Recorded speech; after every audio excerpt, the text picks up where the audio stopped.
I agree 100%. Absolutely. And we have 5 minutes left of this segment. Are there any thoughts that you want to add or that we haven't covered? Any issues around WikiLeaks that you think are important to raise for the audience?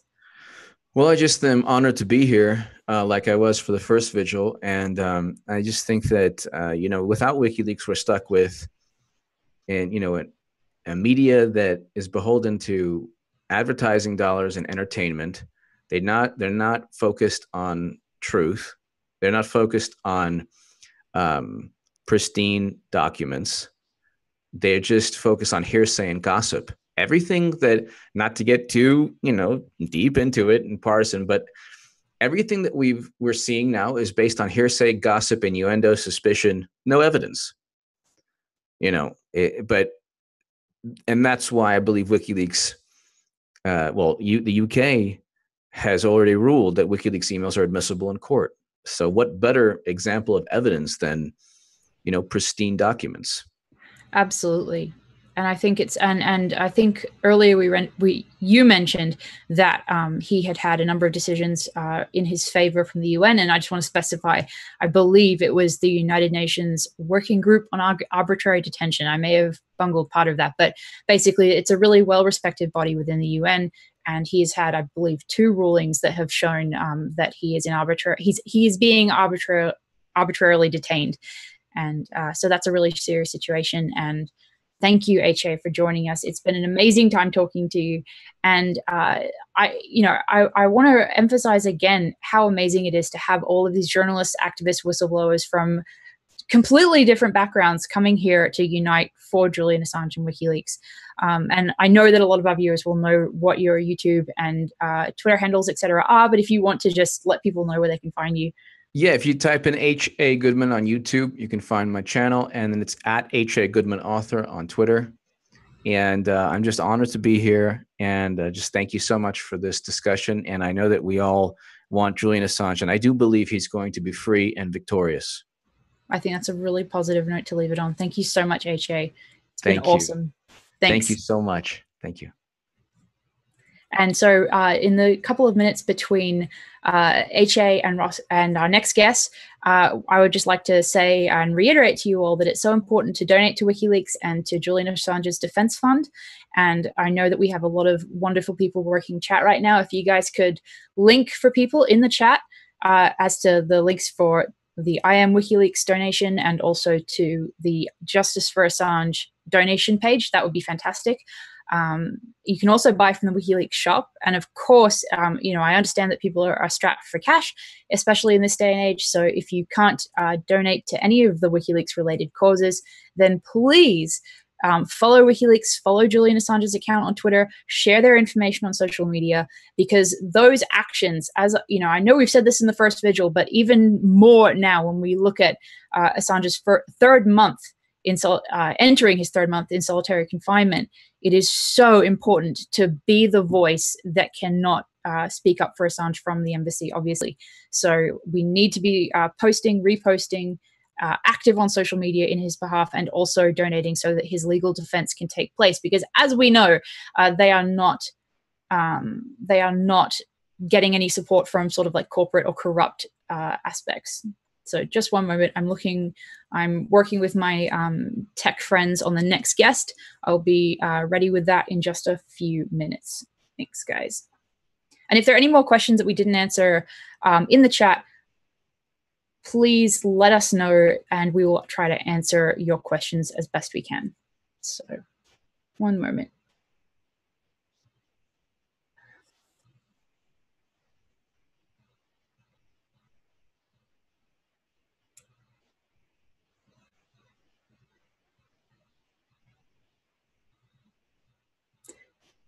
I believe we have Greg Barnes with us. Greg, can you hear me?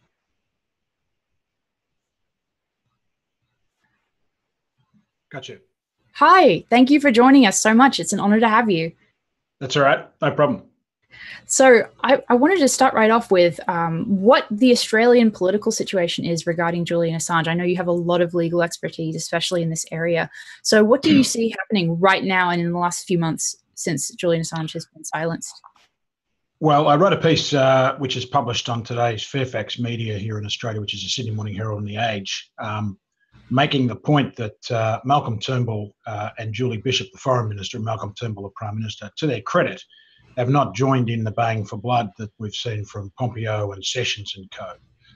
I think this provides an opportunity for Australia to play the role of a middle power here and to get the assurance from the United States that it will not seek extradition, that it will allow Julian Assange to leave the embassy and to either come back to Australia or alternatively to safe passage to Ecuador. And so what are some of the changes specifically that you've seen just in the last few weeks, that if you'd like to comment on them? Well, look, I think that the situation now, and I've certainly had this communication with the Prime Minister and the Leader of the Opposition, as has Julian's father, which is that the situation is that you've got a person who's now incommunicado, as it were, who's been locked away for 6 years, coming up for 6 years. There needs to be an endpoint. There needs to be an endpoint for a range of reasons, but primarily because we've got a human being who's got family in Australia, his mother and his father, both of whom I know well, who are terrific people, getting older here in Australia. And he is an Australian citizen, and Australia has an obligation to ensure that its citizens are not facing the prospect of torture. Absolutely. And that's one of the things we were discussing earlier with John Kiriakou, is the fact that solitary confinement is torture, and that is a very, very real impact on any human being that goes through that situation. So how did you get involved with Assange? Can you give the audience a sense of the story as it's related to yourself in connecting with Julian Assange and WikiLeaks and all of that history? Well, I was a strong supporter of Julian Assange and WikiLeaks when the news broke of the Iraq and Afghanistan revelations. As I was involved in the Australian Lawyers Alliance, which is a progressive group of lawyers in Australia, and as a key spokesperson for the Alliance, we strongly backed Julian Assange's right to freedom of speech, and we were particularly scathing about then Prime Minister Julia Gillard saying that he'd committed criminal acts in Australia, which was palpably wrong. We then gave some briefings to various parliamentary committees. We also, I can say, then continued to agitate on Julian Assange's behalf. I was asked to assist Julian when he ran for the Senate in the federal election in 2013. And I've maintained a close involvement with Julian, both as a lawyer, but also with trying to add some political expertise ever since. And I'm in regular contact with Julian and with members of his family and other members of the legal team. And because of your immense legal expertise, can you please comment for our audience on the injustice of the way that Julian Assange has been treated, and the ways that the treatment really does go against the letter of the law in so many ways? Because I know that that's a huge topic. Well, sure. Well, it does in a range of ways. Firstly, let's say this was just a normal case where a person had skipped bail or breached their bail. They would be dealt with by an English court purely on the basis of, look, we're going to impose a fine, don't do it again, and off you go. That's the first point. That hasn't happened. The second point that I'd make is the United States has been running a secret grand jury process. And we now know that this is fact, despite the mainstream media continuing to pour scorn on the idea. We now know it's a fact because we've seen the comments in recent times relating to arrest of Julian Assange being a priority. So we have a person who has had to, the only way that they could stay safe, the only way that they could prevent being refooled, to use the immigration term, to the United States was to seek refuge and seek asylum. Now, normally when a person seeks asylum, there are some diplomatic niceties which take place globally because all countries know that they could be in this situation one day. And a person is allowed safe access, for example, to medical care, which has not been allowed by the British here. And they're also allowed safe access to the airport so they can go to the country from which they have sought asylum. The UK government's conduct has been appalling. I mean, for a government and for a country which purports to uphold the rule of law, the conduct has been well short of that. So That's the legal landscape, if you like. I mean, I have to say, I think at the end of the day, this has now become a completely political issue. And like a lot of these legal issues where you're involving people who are seen as political, it is a political solution in the end. We've seen that in Australia with a number of people in China, for example, who've been caught up in the Chinese legal system and been detained. The solution at the end of the day has not been legal. The solution has been political. And that's not to criticise my colleagues or myself in any way, but at the end of the day, the courts work within a framework. That framework can really only be shifted, I think, with political goodwill. That's really important for our audience to hear. Somebody with your expertise legally to say that it is up to us to fight for Julian Assange is really, really impactful. It's a message that people truly need to understand. So from your perspective, what are some of the ways that the audience can actively and tangibly help Julian Assange and WikiLeaks right now in the best way possible? Well, I think building momentum, particularly amongst younger voters. I'll give you an example. In Australia, over 10 years ago now, David Hicks, who was a young Australian who went to allegedly fight with Al-Qaeda, effectively found himself on the wrong side of the war in 2002 or 1 or 2, was taken to Guantanamo Bay. Most people didn't have a lot of time for David Hicks, but what they didn't have a lot of time for was the Australian government allowing a fellow citizen to be palpably tortured at Guantanamo Bay. And it was young voters particularly, and getting online and getting really active and harassing MPs, I mean in a civil fashion, but harassing MPs to get change. And it eventually built up enough momentum that it was a very conservative government of John Howard that brought him home. Yeah, that's incredible. And I think that a lot of times supporters of Julian Assange and WikiLeaks underestimate their own power in this situation and the ability they have to really actually change the situation with something that seems to a lot of people to not amount to much, to tweet at their representative, to send letters. But from what you're saying, that is incredibly important and incredibly necessary. I worked in politics for 12 years as a political advisor. Politicians react to volume. They react in democracies. They react to volume. When they see in their electorate office a huge number of letters and emails and tweets coming in, when they saw them coming in for David Hicks, they knew, as they would say, it was a barbecue stopper conversation. In other words, the average Joe was talking about this on the weekend. It wasn't just activists. And I think that's very important with Julian. If you talk to about Julian to people, and I do it regularly, most people say, yeah, it is pretty unfair. Australia should be doing something. And we need a lot more of that because the Australian government is instrumental to this. At the end of the day, he's an Australian citizen. Yes, he's an Ecuadorean citizen, but he has not renounced his Australian citizenship. He's got family ties here, strong ties to this jurisdiction. Not only that, Australia purports to have some leverage over the UK and Washington because it's a strong ally of both. It's in a perfect position, but it will need a strong campaign on behalf of Australians, but not only Australians, people around the world saying to the Australian government, do something. And I know that in the last few days, I've seen a number of tweets from WikiLeaks and I believe WikiLeaks Task Force and the Julian Assange Twitter account to the effect of a lot of activity going on the ground with young people and college students, university students who are protesting and acting for Assange. Can you give any perspective on the mood in Australia? Like how much are Australian citizens aware and supportive of Assange? Well, I don't think enough. In fact, I had a meeting with a really bright young guy the other day who's involved in a young tech startup here in Australia, in Melbourne. He made a really good point about the Assange support base in Australia. It needs more younger voters, under 30 voters, and he's right. And I think one of the reasons you haven't got it is because it's gone on so long. Julian and the mainstream media in Australia, quite frankly, has been disgraceful in the treatment of the Assange case. My article today is about the first time, and it's to the credit of Fairfax Media that they ran it, it's about the first time Assange has had an opportunity to present to the mainstream media. I think, Elizabeth, you did an interview this morning with Ross Cameron on Sky, and that's because I didn't get out of bed early enough and he said he'd got you, so well done.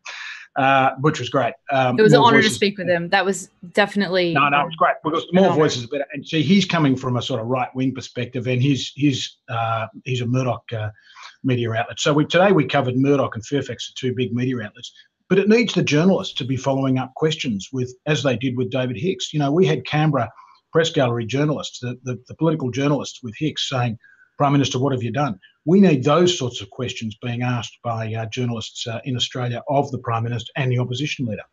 Well, see, that's the interesting thing. So what is the difference between something like Bill Hicks and this case? Why is it that those same journalists are not speaking out for Assange? Has something changed in the situation where they've become more indebted to the unelected power structure, or is it just that they don't feel for Assange? What do you think? Look, it's a really good question. You know, David Hicks had a strong following in the mainstream media. Outrageously, there are some journalists in Australia who don't like Assange. A journalist for whom I have a great deal of respect once said to me, you've got to understand, most of the journalists in Canberra, in Australia's capital, hate Assange because he does their job better than they do. And there's some truth in that. Yeah, that jealousy might be an unexamined aspect of this that people don't. Yeah, and look, I think, and you know, you get snide remarks from journalists, you know, leading journalists in Australia about Assange.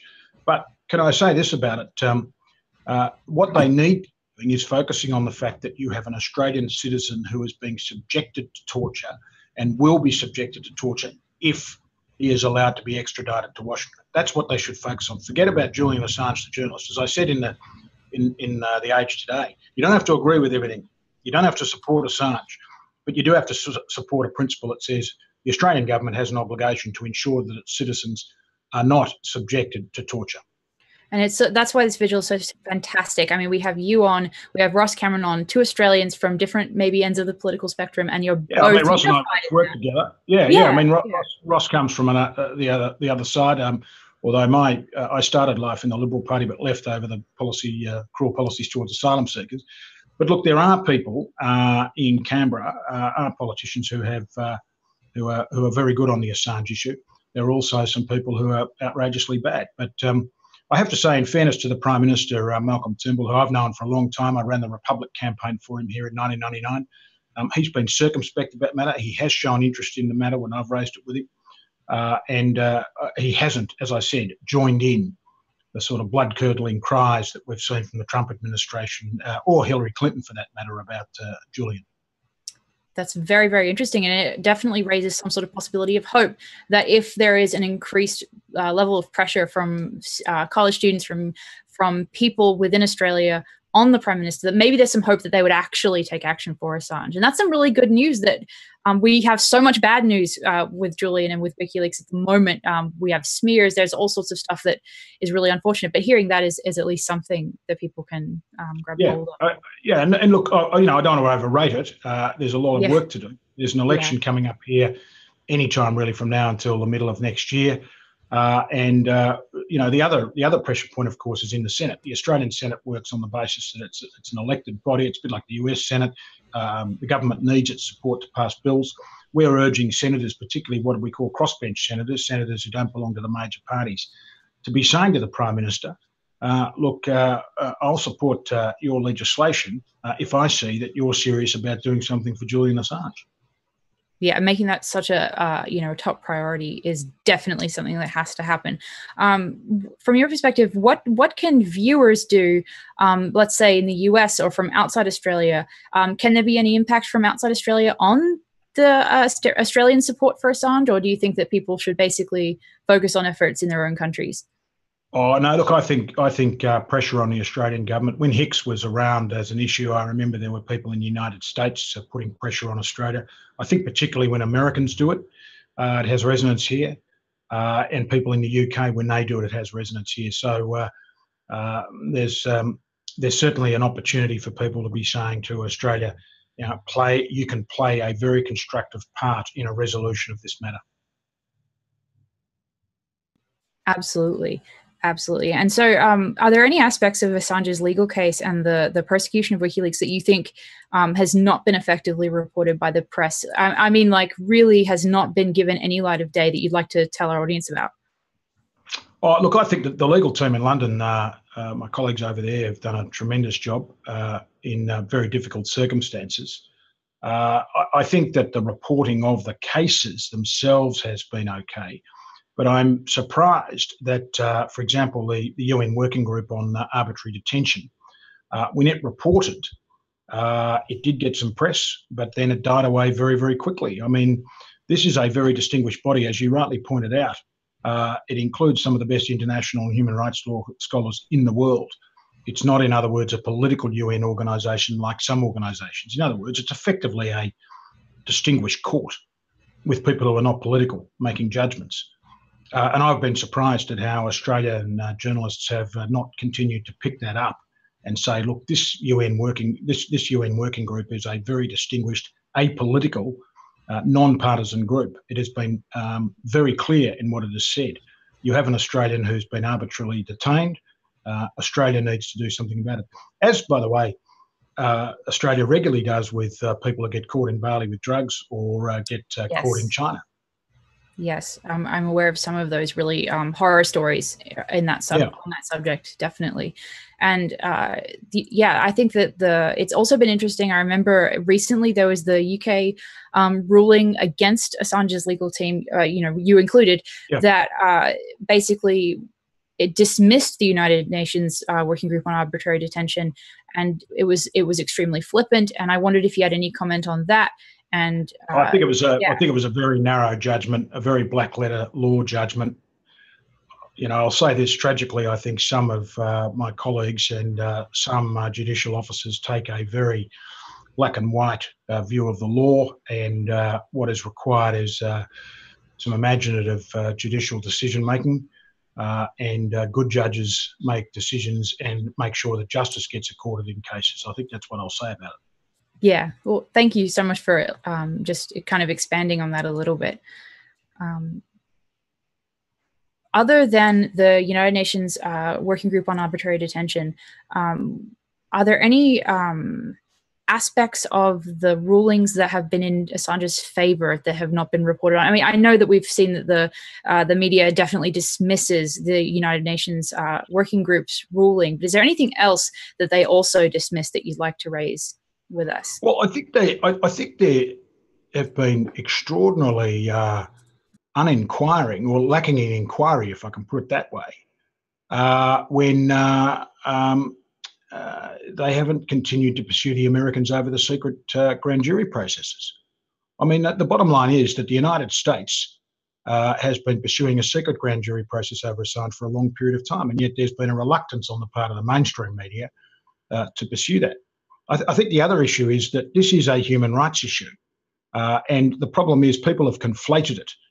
They've said, I don't like Julian Assange, I don't like what he's doing, therefore I'm not going to see it as a human rights issue. Human rights are human rights, irrespective of whom that person is. In fact, sensibly, I had a judicial officer in this country the other day, nothing to do with the case, but we were chatting about Assange, and he said to me, he said, look, I'm not a great fan of Julian, but what is happening is outrageous. And I said, you get it, you understand it. It's not about whether you support Julian or don't. In this sense, it's actually about the human rights of an individual and making sure those rights are respected. Absolutely. And when you discussed just now the way that the press has not followed up on the massive mobilization of the US government and multiple agencies against Assange, I myself was really surprised to see the extent of the reporting on that initially in 2010 that has now just dropped off the radar completely. So I was wondering if you could walk through for us and the audience the history of the case legally for surrounding Assange and WikiLeaks, just a breakdown of how this has developed since 2010. Well, others can probably do a better job than me, but I can say, certainly since 2010, they must have spent literally now hundreds of millions of dollars, US Department of Justice, in pursuing this matter, looking at espionage charges. They got Manning in the most disgraceful circumstances and a very unjust process, but they're continuing to pursue the matter. Now, they've done so in secrecy, which makes a mockery of, again, a country which says we believe in a system of open justice. This has been a deception on the American people. It's been a deception on Julian Assange and his legal team. There have been no other nations, now that Sweden has dropped out of the picture, there are no other nations that are so bloodthirsty, if I can put it that way, in their pursuit of Julian Assange as we see from the United States. I can say the Australian government, there are no legal actions in Australia, to my knowledge. In fact, he committed no breaches of Australian law, and that was put to bed very early on. There've been no breaches of UK law. There've been no breaches of US law. But the United States is determined, and I think being allied with some journalists who are prepared to do its dirty work in pursuing an anti-Assange agenda. I mean, you'd have to say, if Julian Assange were tried in a US court with a jury, whether or not he would have any chance of a fair trial, because the polluting of the waters in the United States by the many members of the mainstream media, particularly CNN and Washington Post and others, well, not so much Washington Post, but New York Times and others, and working hand in glove with the Department of Justice, it seems, would make it extremely difficult. Absolutely. And so can you walk us through a little bit of how it developed from 2010 onwards? I know that we saw, but our viewers may not be familiar with the all of government efforts that were launched and mobilized against WikiLeaks. Can you describe that a little bit? And really So in addition to pursuing espionage charges on the basis of leaks of material and publication, they also decided to close down the donations regime so that people couldn't fund WikiLeaks. So here we have an NGO in the form of WikiLeaks, where the US government took action and made threats to banks, credit card companies, you name it, they did it. And that's continued. So we had that as well. And then we've had, there's no doubt, US working assiduously with the British to make sure that Julian Assange's rights, normal rights, for example, the right to healthcare, which he can't exercise because he can't leave the embassy without the threat of arrest, that the usual diplomatic forms and conventions which apply to persons who seek asylum have not been honoured. So it's been a relentless pursuit by the United States Department of Justice and both sides of politics. I mean, Hillary Clinton was appalling on the Assange issue, as is Jeff Sessions, as is Mike Pompeo, as is Representative Adam Schiff, who's looking at so-called Russian activities. Now, you know, there's been a complete, for your listeners, there's been a complete absence of any fairness or respect for the rule of law. I mean, normally one should be circumspect if there is a suspect in a case. I'm not saying Julian's a suspect, but certainly if there's a person that police want to speak to or authorities want to speak to, they should be circumspect about it, not running it through the newspapers, not running it through the media, not running it through the Congress, not running it politically. But this has been a completely political exercise on the part of the United States legal and espionage establishment to get a person who was doing no more than other journalists do, and that is to publish materials which the state doesn't want to see published. Absolutely. And I have a question here from Twitter that says, is there any hope of Julian Assange being reconnected? And I would add to that, what is the level of hope that you see for Assange being reconnected in the near future? What are your thoughts on that? Well, I noticed the comments of President Moreno the other day, which look, and those who are more closely advising in London should answer this, but certainly one would have thought that at the very least, and here again is something I think the Australian government could do. It could, Malcolm Turnbull, the Prime Minister, could pick up the phone to President Moreno and say, look, this guy's an Australian citizen. He is entitled, when he seeks asylum, to the ordinary rights of other citizens of Ecuador. That includes right to the internet. There ought to be a compromise here. These things are always capable of compromise when one party takes a particularly swift and harsh action, and one would hope that there is some compromise reached. But I know John Pilger, amongst others, has been very sceptical about President Moreno and his close ties to the United States. And look, you know, once again, all roads here do lead to the United States. So in part, the answer to the question is this depends on the United States. Very, very important for people to understand that, and the importance then of raising, support for Assange in the US for sure. And another question I have is about the sort of collusion between the US and the Swedish authorities regarding the investigation, which is now dropped, because that is one of the huge smears that is leveled against Assange is in regards to that. So I'd like if you could explain exactly how that stands and exactly the extent to which that was a farce and a facade. That would be fantastic. I think people need to hear that. So the way the Swedish system works, a prosecutor has the right to issue an arrest warrant, to speak to a person about allegations before they're charged. I might say that the English courts and a number of other courts have been very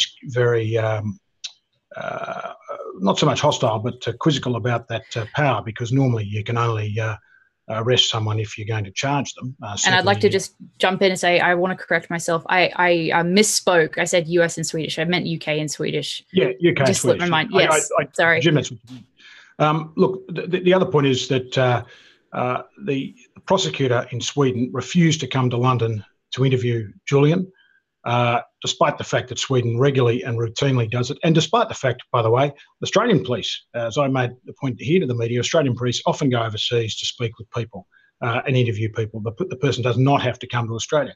She refused to do so. She continued this case despite there being a real level of concern about this case in the Swedish legal profession, including amongst her colleagues. And the United Kingdom, as we now know from documents from the Crown Prosecution Service, I think behaved disgracefully. I think that what we had was a case where lawyers were acting in a very political fashion. Some might say, and I probably do too, the law is always political, but this was overtly political, overtly running the agendas or political agendas or diplomatic agendas, when their only concern should have been fairness to the person in respect of whom they sought to speak, and closing off the investigation as quickly as possible, either by charging or discharging. But what we saw here was a very political delays, the British telling the prosecutor in Sweden not to come to London. Appalling conduct. If prosecutors did that here, and it was found out, there'd certainly be ethics committees and others having a look at their conduct, and rightly so.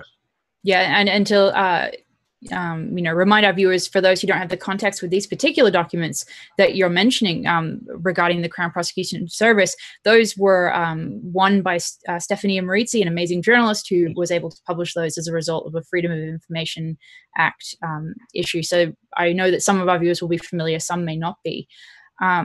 The other thing that I was wondering from your perspective as a legal representative of Julian Assange in Australia, one of the aspects that I've noticed doesn't seem to be remembered by people is this connection between the prosecutor of Julian Assange in the UK and the Pinochet case, and then same with his lawyer Gazon, who has obviously was prosecuting against Pinochet. Can you bring this story to life for people who maybe never heard about it or forgot about it?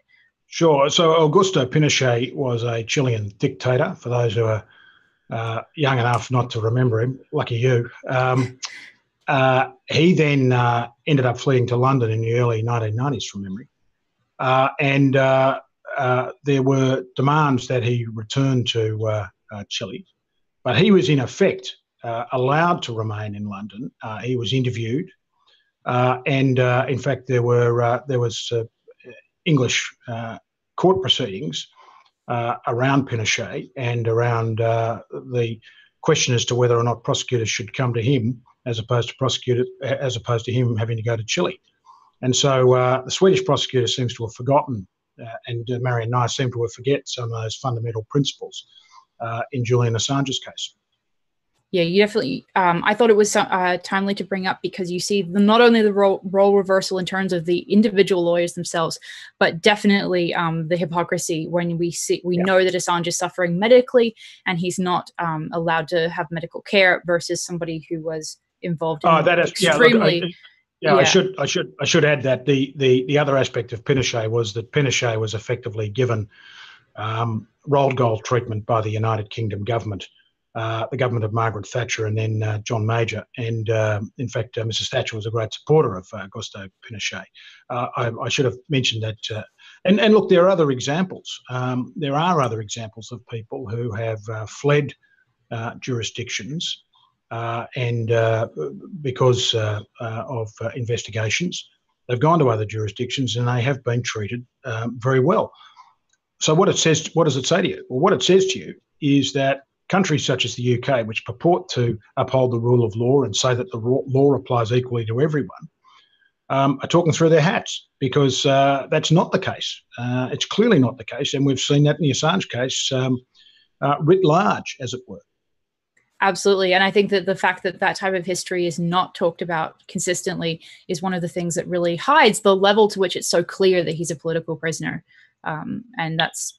I could not agree more. I mean, there's no doubt he's a political prisoner. And if Julian Assange, for example, had revealed caches of documents from Beijing or from Moscow or wherever, he would be feted as a hero. I can say to you, in Australia, for example, where there's an extraordinary level of paranoia about China at the moment, journalists are regularly getting feeds from security agencies and allegedly revealing various aspects of Chinese policy. They're not being arrested. They're being feted as heroes within Australia and presumably by the US Embassy in Canberra. Whereas because Julian Assange reveals the truth about what happened in two appalling wars, in which Australia is a very active participant, he gets punished. So, as I say, the rule of law either applies or it doesn't apply. But the next time you hear Theresa May or any other politician talk about the commitment in liberal democracy to the rule of law, you should take it with a grain of salt. Absolutely. And from your perspective, what has been the harm against the public in terms of the funds spent policing the embassy, in terms of the energy of public funds used to prosecute and to police Julian Assange? What does that do to the public? How does that harm them and not just Julian and WikiLeaks? Well, I think it harms the public by saying these are tens and hundreds of millions of dollars spent on pursuing a person whose only crime, in inverted commas, has been to publish documents that the government doesn't want published. How many hospitals, how many schools, how many kids who need care can that support? And I think rightly people in a democracy get very sick and tired of the security state and police and others pursuing with a vengeance people. When that money could be much better spent on effectively caring for the people of that particular jurisdiction. And if I was a citizen of the UK, I'd be mighty pissed off, to use the vernacular, with the fact that hundreds of millions of dollars have been spent there rather than my kids' school, where you got teachers, for example, as happens in Australia, putting their hands in their own pockets to buy equipment for the kids because there's not enough money. As a matter of equity and fairness in society, this pursuit is outrageous. Absolutely. And you mentioned the security state. And I think in a lot of ways, maybe especially recently, we've seen that the security state does seem to, reach across the Atlantic between the US and the UK. And I was wondering if I could get your comment on the UK and the US working together to extradite Julian Assange to the US for an unfair prosecution. I've got no doubt that they work closely together. The US is part of the Five Eyes for your listeners and viewers. That is Australia, the UK, I think Canada, New Zealand. I left one out, but we got 4 out of the 5. I can't remember the fifth one, but effectively there is an intelligence sharing agreement between all those countries. They all work hand in glove. Although I have to say about New Zealand, it has a very principled Prime Minister. It is very prepared to stand up to the United States and has been for many, many years. It's a pity Julian Assange is not a New Zealander, because if he were, I can tell you now, Jacinda Ardern, who was recently in London, would have raised the case with Theresa May, and certainly there would be much greater support. But unfortunately, he's not a New Zealander, and he's an Australian. But the security agencies and police agencies of all those countries in the Five Eyes, they share information. They work hand in glove on extradition. There's absolutely no doubt the United Kingdom would be playing a role. Absolutely. And I have a question from a viewer, from Glenn McGrath, who says Julian's bail appeal failed in February. Can and will that result be challenged? And I thought that you'd be uniquely able to answer that. I don't think it has been. I haven't spoken to my colleagues in London about it as to whether or not it would be challenged. I don't think it has been, and I suspect the appeal time's run out. But look, if there is other news on that, please let me know. But I'm not aware of it. Difficult often to appeal those sorts of rulings because at the end of the day, it depends on the discretion exercised by the court. And what appeal courts say is, look, as long as the discretion wasn't outrageous, even though we may not have decided the same way, we're not going to overturn the decision. So it's difficult to appeal those sorts of decisions. Absolutely. And so, and going back to just in the early months of this year, we all learned that Ecuador had given, and this is completely, changing subjects pretty drastically, but we learned that Ecuador had not only given Assange citizenship, but they had also given him diplomatic status. So can you explain how it is that the UK was able to basically ignore that designation in regards to Assange? And if that was actually, a country does not have to accept diplomatic status. So when you are a diplomat and you go to a country, you have to present your credentials. I think is the term that's used. Certainly ambassadors need to do that and other senior diplomatic staff. And a country doesn't have to accept. A country can say, we're not going to accept that person. And the United Kingdom stood on its ground, its diplomatic ground in doing that.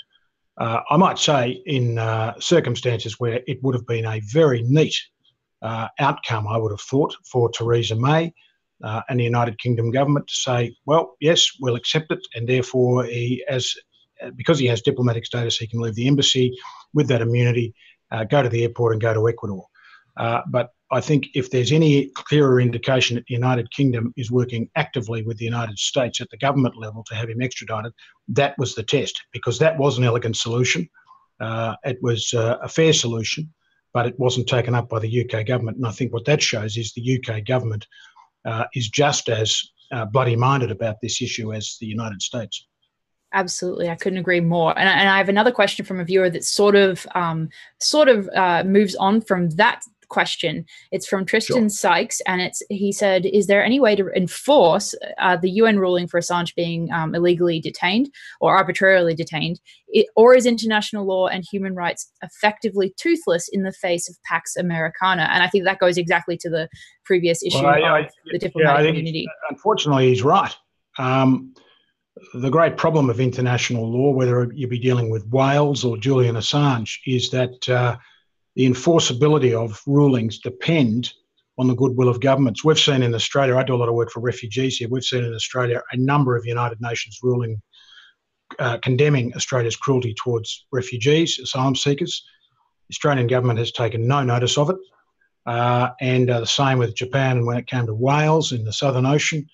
And the same when it comes to Julian Assange. Of course, it does show the gross hypocrisy of the way in which the system works, because countries do like to accept international law rulings when it suits them, but not on other occasions.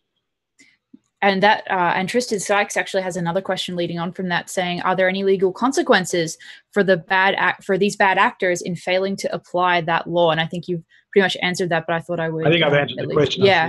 Yeah, that definitely leads on from that. And do you have any? I know that though Assange is in basically solitary confinement, he does have access to his legal team. Is there any update on his current status that you're willing to give us or able to give us? Because people are very worried about Julian Assange, and they really want to hear. He's remarkably resilient. Most of us would have gone stark raving mad. But there needs to be an endpoint to this. You can't have a person living in a small apartment in London with no access to natural light forever and a day. Absolutely. Yeah, I know that a lot of our viewers have asked how he's holding up. So I'm glad to hear that he is as resilient as ever. That's really a positive piece of news. So I'm just looking through the social media questions we've been given. So I've just answered one of them. But so again, and this returns to something we've already discussed a little bit, but Angel Renee asks, what are the chances that Australia would stand up for Assange? I can hear my phone ringing, but I'm going to keep you on Not a problem. Not a problem. I'm just looking through these questions. It's not. It's a good time for that type of interruption, I suppose.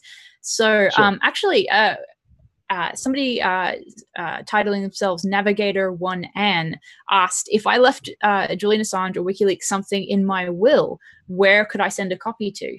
I don't know if that's something that you've dealt with, but sorry. So the question is, if I've left Assange something or WikiLeaks something in my will, where do I send a copy of that to? I don't know if that's a very good question.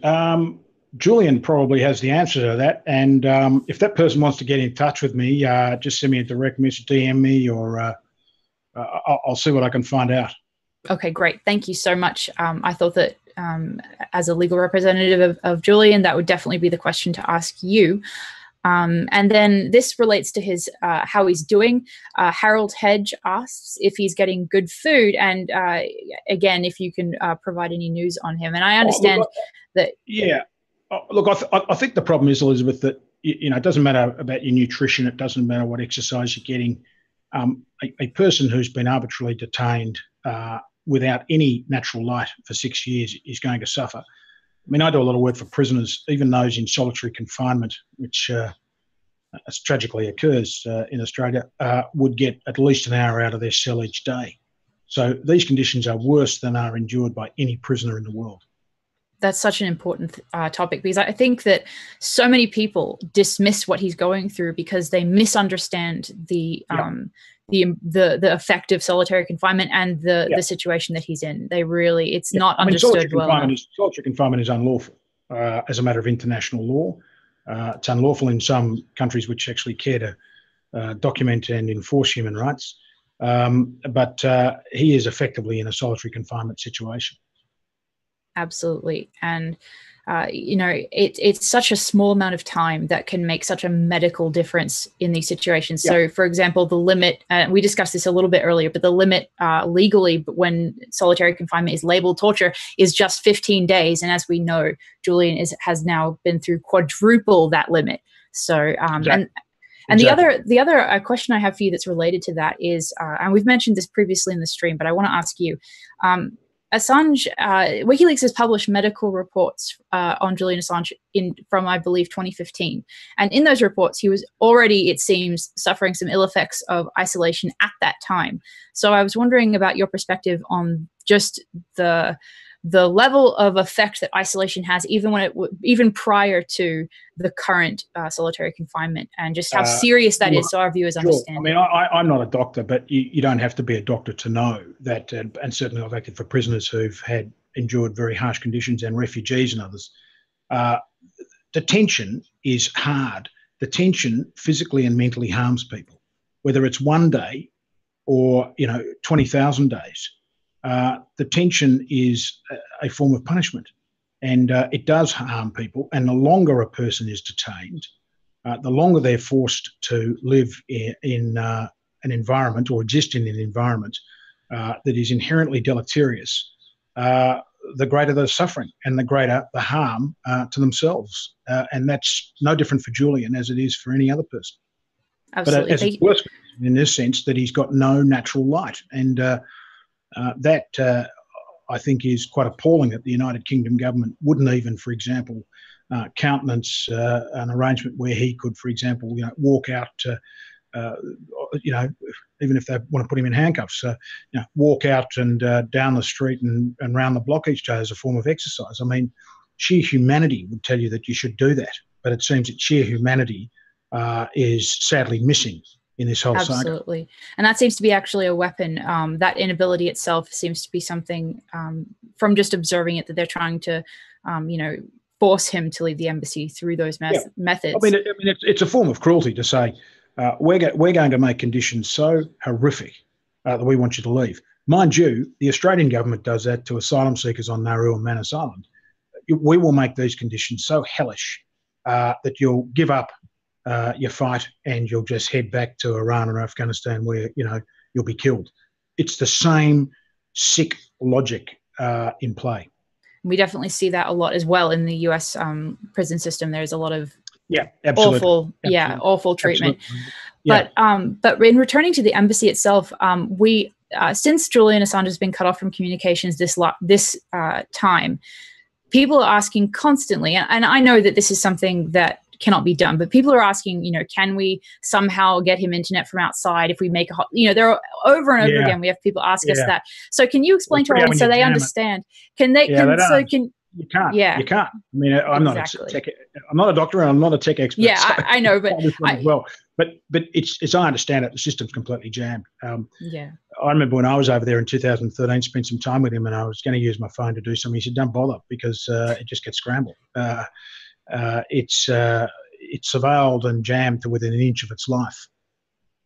And speaking of being surveilled as well, I know that The Guardian released a number of hit pieces against Assange, and part of that was that that his legal team's meetings with him had been surveilled and recorded. I didn't know if you had any thoughts on that you wanted to share on how. Well, look, the Guardian's conduct, I think, was appalling. I mean, it's odd that a newspaper which purports to be progressive, purports to support freedom of speech, and purports in particular to be opposed to torture and unlawful detention, would decide to spend so much time and effort in what were palpably, cheap journalistic shots. Can I say, in relation to surveillance of legal meetings, that is unlawful. Yeah, legal meetings are privileged. Any lawyer who has a meeting with a client, those meetings are privileged, and you are not allowed to. It's a breach of law to surveil them, let alone to bug them. It's certainly a breach of law even to surveil them. Absolutely. And that is such an important, there are so many aspects of this that do not receive, obviously, enough attention, and the gravity of these facets of the persecution of Assange is so underestimated, I think, by so many people. Yeah. Are there any other aspects of the case or of the current situation that you want to update our viewers on, or to encourage them to act in any way? Sure. I think, Elizabeth, just to go back to finish off, just to go back to what we talked about at the start, I really urge particularly younger Australians who are watching this, New Zealanders, it doesn't matter where you are in the world, get onto Twitter. Malcolm Turnbull is tech savvy, our Prime Minister. He's got his own Twitter. I think it's Turnbull Malcolm. It's a simple one like that.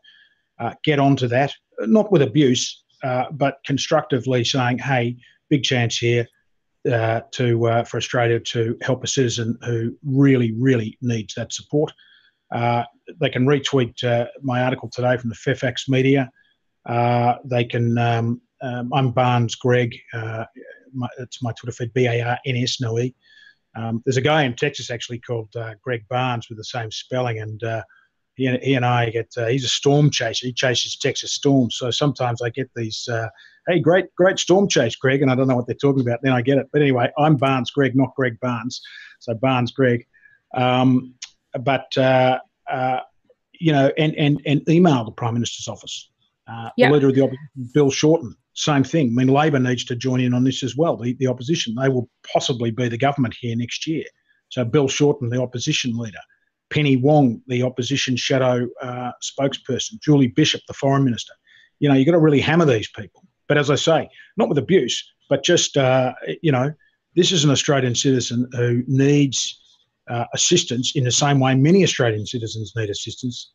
He's got to get it because that's your duty as a government. Absolutely. And that goes to, that actually answers a question that I had not asked from Greg, which asks how we can help convince Malcolm Turnbull to explore diplomatic options, and do we write tweet blogs? So that definitely answers that that question. I think also in London, if you're in London, go to the Australian High Commission. George Brandis, who's now the High Commissioner, is a former Attorney General here. He knows this case very well, very well. He didn't do anything on it when he was Attorney General, but he is now the Australian High Commissioner in London. Get onto the Australian High Commission, hammer them, because they've done nothing. Partly because Alexander Downer was there, who's extremely conservative and a supporter of the United States.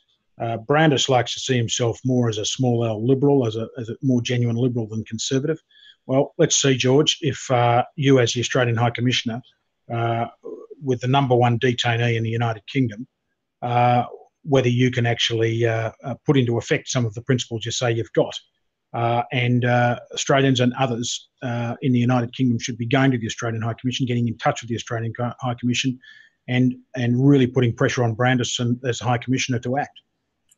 Absolutely. And speaking of that type of action and reaching out and letter writing, tweeting, and all of that, I know that the Assange legal team and especially one of the Twitter accounts at Assange Legal recently put out a post, I believe in the last 2 days, that was encouraging supporters of WikiLeaks to not only talk to their representatives and everything that we've already discussed in this segment, but also to put pressure on humanitarian NGOs, press freedom, all of the NGOs that should be supporting Assange but aren't. Be supporting. I mean, Amnesty should be supporting this cause. Reporters Without Borders, Human Rights Watch. This should be bread and butter for them. Leave aside the fact that they mightn't always agree with Julian Assange. That's not the point. I mean, I've had people say to me, for example, I don't like his attitude to Hillary Clinton. Too bad. I mean, that's, leave that at the front door, come in, have a discussion, and see this as a humanitarian issue. If we're going to just pick and choose who we support on the basis of their politics, then that's not what human rights is all about, and it shows a great deal of hypocrisy on the part of those who purport to support human rights. Absolutely. And I think that if any of the viewers and listeners want to access the template that justiceforassange.com has, I will later, or if my tech helpers could please link that to the chats for us, that would be fantastic, because that was a really important document that was provided. There's a template you can use. I agree, Elizabeth. I agree. Yeah, so, I agree. I think that was important to mention and highlight for people for sure. So are there any final thoughts you think going forward? What do you see in the next couple of weeks and months as far as any changes from Ecuador specifically in this case? What is your kind of forecast with this? Look, I think the first thing is, get internet restored, come to an agreement with Julian in relation to that. But moving forward, there does need to be a quite clear pathway for Julian to be safe. And the time to do that is now, because things are coming to a head, and the current situation is unsustainable. Absolutely. And we know that Elena Moreno, the current president of Ecuador, has called the situation unsustainable, but at that time he was trying to negotiate that, what you call elegant solution to get Assange out. So very important. I totally agree. And thank you for the time today, Elizabeth, and well done on this initiative. I think it's so important to hear these voices. I heard your previous speaker, and as you rightly said, what's interesting about the Assange issue is that it does encapsulate people from across the globe, from different perspectives. It unites them. Absolutely. And that's exactly what we're trying to do here. And thank you so much for speaking with us. And again, Greg, I just want to say that Greg is a legal representative of Julian Assange in Australia. And we are so lucky that you have joined us and spoken to us and explained some of these legal issues that are either not known about, like the Pinochet issue, or are misrepresented in other issues and facets of this. No, thank you for the opportunity, Elizabeth. Right. Thank you so much. And thank you. And I will now be taking a short break in order to grab some water, because my throat is extremely dry. And so we have a couple of minutes between our guests, and I will just take a short break. I'm going to have somebody in our tech stream help sort of compile more questions for our next guest, and we will be moving on very, very quickly. And one moment as I edit some things right now.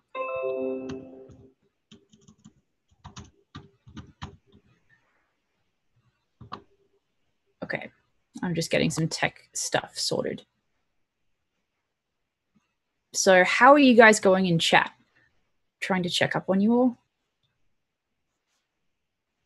Wow, the chat is so busy. I had to scroll through a ton. Okay, so yeah, and thank you, Zaldivar, Fly, everyone that is posting the relevant links to Julian Assange's defense fund, to the petition and the template that Julian Assange's legal team put together that people can use to write letters to NGOs to implore them to represent Assange. It's what, as Greg said, it is what they are there for, is to represent cases just like Julian Assange's.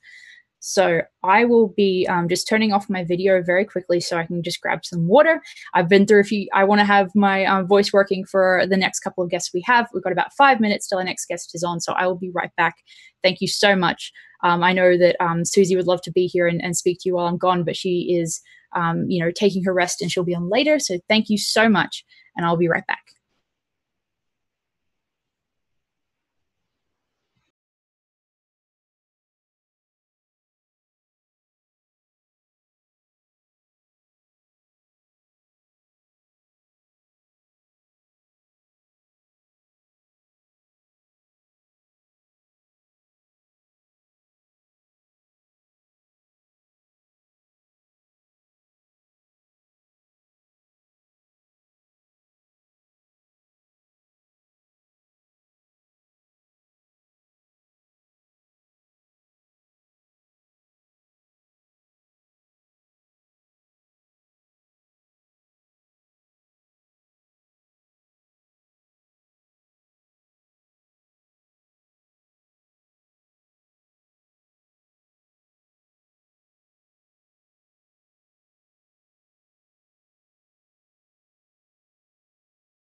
Hi, everyone. Once again, I'm back. I'm going to throw on my headphones really fast to be able to make sure that I'm hearing everyone.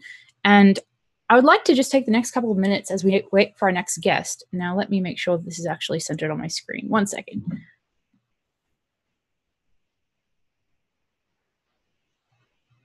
Interesting.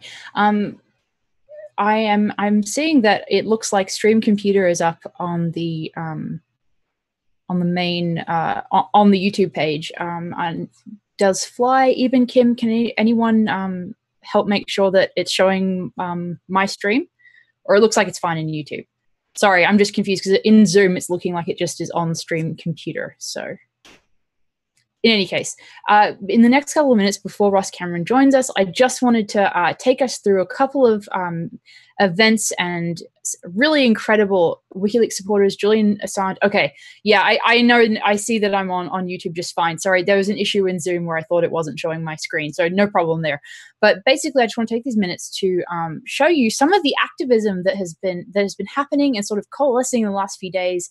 And really is encouraging and inspiring for people who maybe think, well, I'm not a good writer, or I don't have a large audience, so I can't do anything. So I want to show you, I will share screen in just a moment, Yara Spot and her recent artwork, because I mentioned it earlier and I want to make sure that you all actually see it. I know it was tweeted by WikiLeaks Task Force very recently. And as I'm doing this, please, if you can, go donate to Julian Assange and WikiLeaks. Absolutely. As I mentioned before, and I'll mention again, it is so, incredibly important to support Assange and his defense team at this time. So 1 second, and I will share screen with you all. So here we go. So, okay, we have Spot, and she has done the most amazing public street art for Julian. And I just want to take you through a few of these images because they are absolutely incredible. And I know that you can't see very close up here, but basically on the wall, she has put Unity 4J. It's just amazing artwork. So I just wanted to show this to you all as, a depiction of the way in which solidarity can be manifested in all of these really different ways. And there is just so many examples of this that have just come up in the last couple of days. It's been really inspiring. And if you are an artist and if you make art dedicated to WikiLeaks and for Julian, tag WikiLeaks Art Force in a picture of it, and they will retweet it. So obviously we have, public murals and graffiti and all sorts. And we have obviously very recently the Roger Waters concert, which was incredible and had the giant, resist the attempted silencing of Julian Assange. But this is the image that I wanted to show you because it's just so moving to see what was written on the wall. She wrote, WikiLeaks was formed as an act of love. I think it is important for us to reciprocate that love, for us to spread and to transmit our love back to them, to the volunteers, to the legal teams, to all that have sacrificed. And that was from Patti Smith and WikiLeaks Art. And she has the Vigil, today's Vigil, and she also has the Vigil on the 19th, which will be the anniversary of Julian Assange entering the embassy. And, it's just an incredible, beautiful show of support. And I think that getting that message out in the public is so important, so critically important to everything that we're talking about here. So I'm just going to take a little break and look at getting our next guest in here and sorted and with us. But I wanted to show that to you all because it is so just inspiring to see people act in that way. And I'm also going to check up on chat because as I've been interviewing these wonderful, amazing guests that have joined us, I haven't been able to interact with you all as much as I would like to. So I'm going to take a look at that really fast too and respond to some of the things you guys are saying.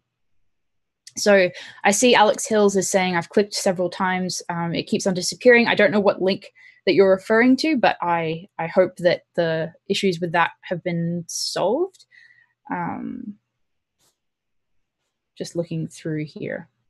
Yeah, graffiti Julian's face all around Ecuador. I totally agree. And everywhere else. Julian and his cause and WikiLeaks should definitely be something that is supported in public in every possible way. So just scrolling up. And as I do this, again, I'm going to say it 1,000 times during the stream, please, if you can, buy from the WikiLeaks shop, if you can donate to the Julian Assange Defense Fund or to imwikileaks.org, all of those links will take you to the verified pages for their support and where you can donate. So I'm just scrolling through some of the things you guys have said. Wonderful comments of support through here, and then some great conversation as well. So I'm just going to go over to our tech team and see what the update is on our next guest.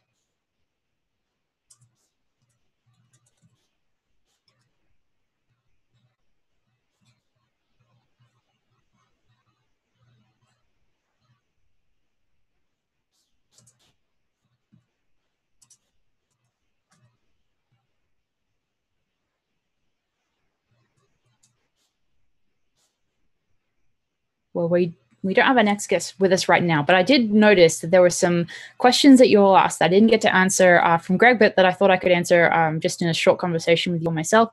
So I'm going to tackle a couple of those as we move forward. And I really am so honored that you all have stuck through watching this for a very long time and have enjoyed these amazing panelists as much as I have, and getting to hear their perspective on Julian Assange, what WikiLeaks means to them, the importance of WikiLeaks as a journalistic organization, and the unfair treatment, not only of Assange and WikiLeaks, in some sort of in the social media attacks and the smears from outlets like The Guardian that we've seen recently, but also in the definite legal attacks on Julian Assange and unfair treatment, unfair rulings, and the not ignorance, but the dismissal of the rulings in Assange's favor, such as the United Nations Working Group on Arbitrary Detention ruling, and the decision by Ecuador to grant Assange not only citizenship but diplomatic status. All of those are extremely important and have been just dismissed by establishment media. So it's been really fantastic to get to, some voices active on those subjects and able to speak to you all. So I'm looking at, and the other website I really want to plug, in addition to donating to I Am WikiLeaks, and in addition to obviously following WikiLeaks on Twitter, as many, over 5 million people do, justiceforassange.com, and that's justice with a 4 and then Assange.com, is the ultimate legal guide on Assange's case, on, the injustices with it, and also just information that the media does not give us in their coverage of Assange. So if you ever wanted to get the truth on Assange's situation, on the illegalities of the way he's been treated, go to justiceforassange.com, because they are just like not to be religious, but they're a Bible for the situation that Assange is in legally and everything to do with that. So I definitely wanted to plug that for you all. Just checking on Twitter as well, because I haven't been able to interact there at all since a number of hours ago. And thank you everyone who is live tweeting and who is constantly getting this message out there on social media. As Greg mentioned, that is so effective. And I think that's really, it's a good thing to reiterate how effective both John Kiriakou and Greg Barnes told us it is to petition, to tweet, to write letters to your representatives and these NGOs and everyone in a position of authority who is ultimately, at least, who is ultimately accountable to the public and the public's opinion. Because I do think that people, especially supporters who feel that rightly so, that the world is the U.S. empire, so to speak, is against Julian Assange. It doesn't mean that you tweeting and writing letters to Julian Assange, that all of that isn't important. It is, and it's incredibly important. And I definitely hope that you all do that consistently to everyone that you can and to all the NGOs that you can. And again, there's a template, and I will link that right now in the chat for specifically that NGO, the template document letter to send to NGOs to encourage them to support Julian. One moment while I find that.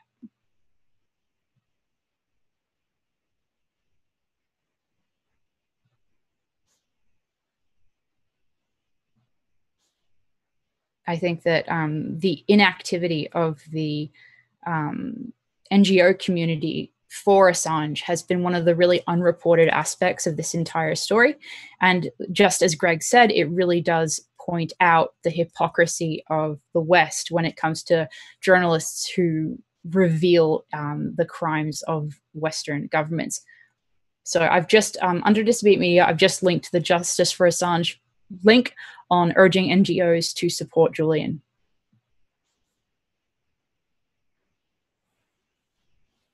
Okay, great. I know that I now am hearing that our next guest is in the chat, ready to go. Here we are. One moment. Thank you so much for joining us. We have Ross Cameron of Outsiders, an amazing journalist who I spoke to just a while ago earlier today about this vigil. Thank you for joining us, Ross. I believe you're muted at the moment. At the bottom left-hand corner, you will be able to unmute yourself. It just automatically does that when I promote people to panelist. But thank you for being with us. It's a pleasure. It's nice to join you. Well, it's really interesting to have you back to back with Greg, because I know that you guys are from different political perspectives. But can you give us some your perspective on the absolute media smears and corruption when it comes to Julian Assange's case and the misrepresentation of it, and explain why are you one of the few people with an establishment media platform that's willing to speak out for Assange? Yeah, well, we in Australia saw Julian awarded the arguably highest award for journalism available when he was given a Walkley Award by the National Press Gallery, following the release of really the first major tranche of documents. I think it was during the George W. Bush era. And at that time, Julian really attracted a large group of followers in the Australian mainstream media who were basically all of what I would describe as aggressive left orientation, not so much because they were pro-Julian as much as they were anti-George W. Bush. And at the time, I was a member of the federal parliament voting in favour of many of the Bush doctrines as far as Australia was implicated as an ally. And then subsequently, when WikiLeaks, following effectively exactly the same principle of transparency, disclosure, indicating the limits of secrecy, he began to, for example, publish the Clinton emails. All of those who had previously been cheerleaders of disclosure suddenly went mute. And what that indicated to me was that their support for the principle of disclosure related entirely to the question of whether what you disclosed was something I agreed with or disagreed with. And that's, I think, and the problem for Julian then was he had kind of been perceived by the right, if you like, the establishment, as a troublesome, meddling, irritant figure during the Bush era. Then he basically got dumped like a hot potato by the progressive left, who said, well, if you're not going to continue to support our political agenda, we no longer support the principle of disclosure. And I just thought it was such a transparently venal approach to the wider thesis which WikiLeaks and Julian Assange pose. I mean, the truth is I became an Assange supporter on the record in 2011 when I wrote a piece for the Sydney Morning Herald, which they titled, I didn't choose the sub-editors choose the title, but they called it "Can't Hide Love for WikiLeaks." And it's still actually, if I may say, quite a good piece. I recently retweeted it saying that 8 years later I wouldn't change a word of it. And I wrote that after really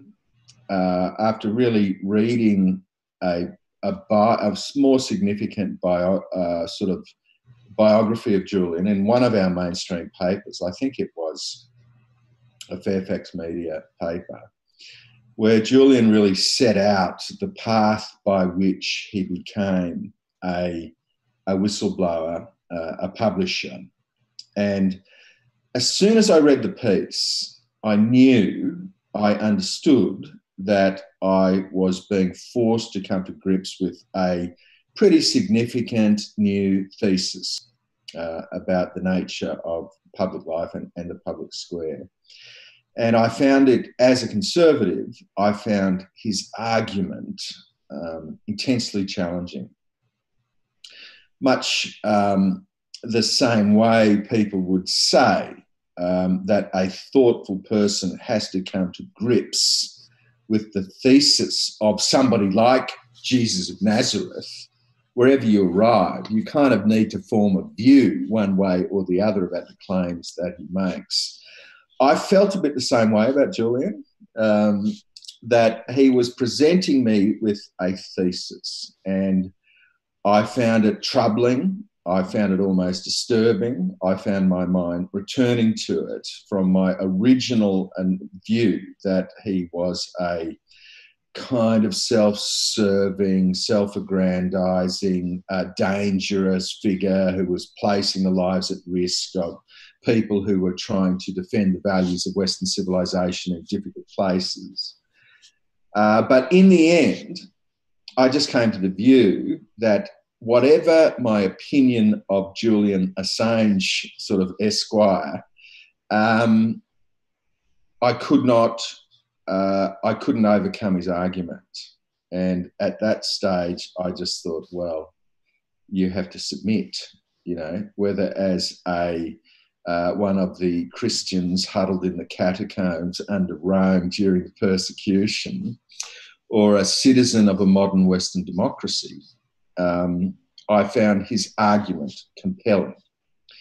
And, at the risk of presumption, I'm happy to give you a summary of what Well, I think it's really fascinating that that you, as opposed to many on the right and the left, who at different times, as you mentioned, have found Julian Assange's publications to be troubling and disturbing, and that challenges their worldview and their allegiances. What is it that made you actually, take it seriously and allow it to challenge you, but to actually have enough integrity and to be honest in saying, I can't, I have to submit to this? Is there something that doesn't happen in the minds of other journalists in that sense? Like, what is it that really switched the light bulb for you?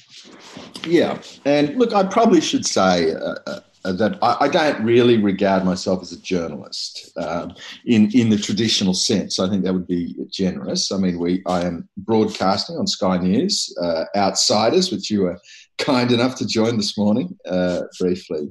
Well, look, my view of the WikiLeaks thesis